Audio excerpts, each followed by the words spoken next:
দেশজুড়ে বইছে নির্বাচনের জোর হাওয়া। 12 ফেব্রুয়ারি হবে ত্রয়োদশ জাতীয় সংসদ নির্বাচনের ভোট গ্রহণ।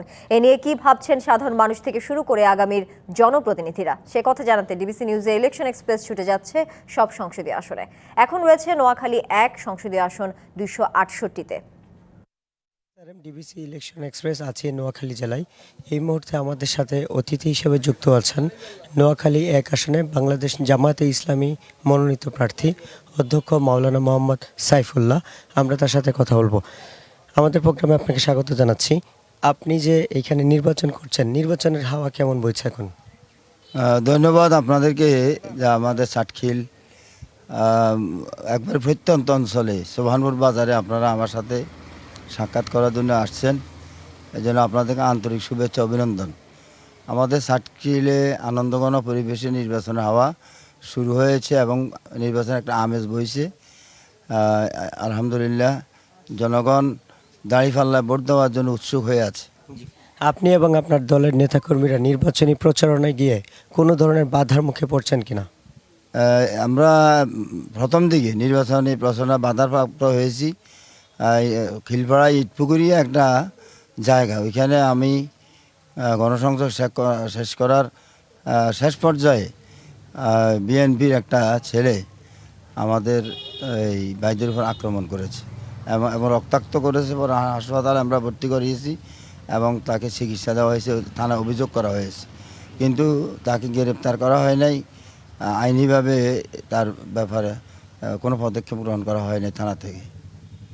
আপনাদের এছাড়াও আমাদের বোনেরা রামনারায়ণপুর, এরপরে সোনাইমুড়ি উপজেলার বিভিন্ন জায়গা, দেউটি ইউনিয়নে, এরপরে বিজয়নগর পৌরসভা বিজয়নগর, সেখানে এবং ছাটখিলেও আমার উপজেলা প্রশাসনের নাকের ডগায়, এখানেও আমার নারী কর্মীরা কাজ করতে গিয়ে বাধাপ্রাপ্ত হয়েছে, গালিগালাজ শুনতে হয়েছে।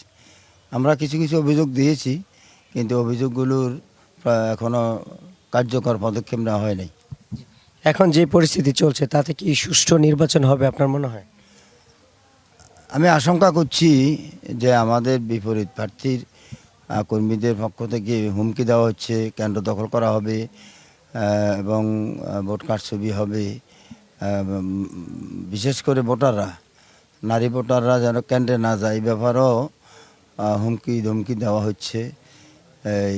তা আমরা এই ব্যাপারে আশা করছি যে প্রশাসন নিরপেক্ষ অর্থাৎ ভূমিকা পালন করবে, লেভেল ফিল্ড তৈরি করবে, যাতে সাধারণ মানুষ দীর্ঘ 16-17 বছর পর একটা নির্বাচন আমেজ সৃষ্টি হয়েছে, ভোট দিতে পারে আনন্দ উৎসব মুখর পরিবেশে।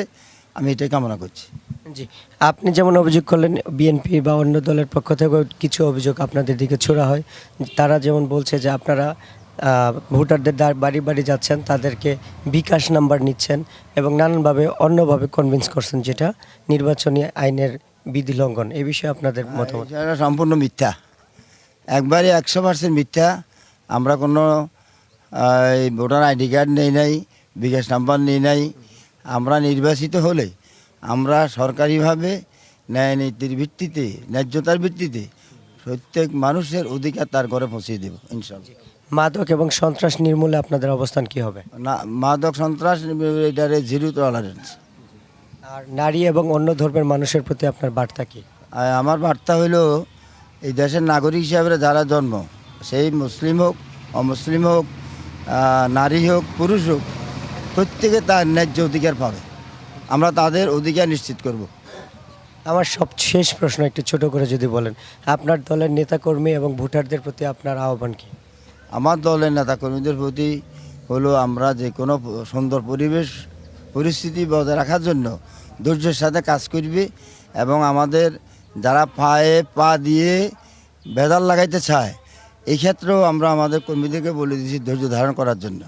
কিন্তু যদি ভোটের দিন কোনো ধরনের অপ্রীতিকর ঘটনা তারা ঘটাইতে চায়, সেই ক্ষেত্রে আমরা ছাড় দিব না।